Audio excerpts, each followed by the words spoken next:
ఈరోజు ఏదైతే భూభారతి చట్టం మీ అందరికి తెలుసు, ఇప్పుడు పెద్దలు అందరు కూడా మాట్లాడినరు, మళ్ళీ చెప్పను.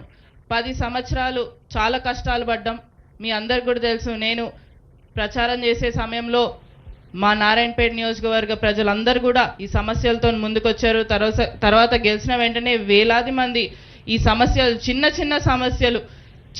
సమస్యలకు కూడా జిల్లా కలెక్టర్ వరకు వెళ్లాల్సిన అవసరం లేకుండా మన రెవెన్యూ మంత్రివర్యులు ఏదైతే తహసీల్దార్ లెవెల్లో తర్వాత ఆర్డీఓ లెవెల్లో రెవెన్యూ సంస్థని మళ్ళీ ఒకసారి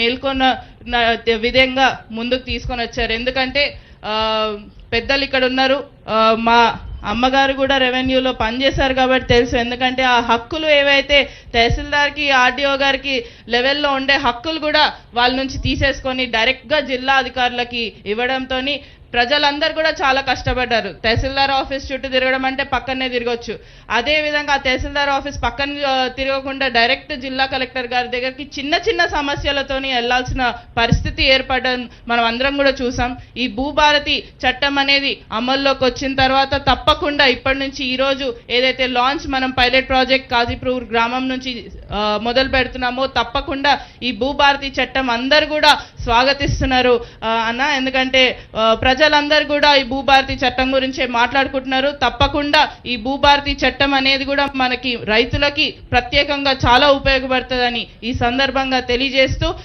మిగతా పెద్దలందరూ కూడా మాట్లాడారు. అందుకని ఎక్కువ సమయం తీసుకోకుండా నాకు ఈ అవకాశం ఇచ్చిన పెద్దలందరికీ కూడా ధన్యవాదాలు తెలుపుకుంటున్నాను.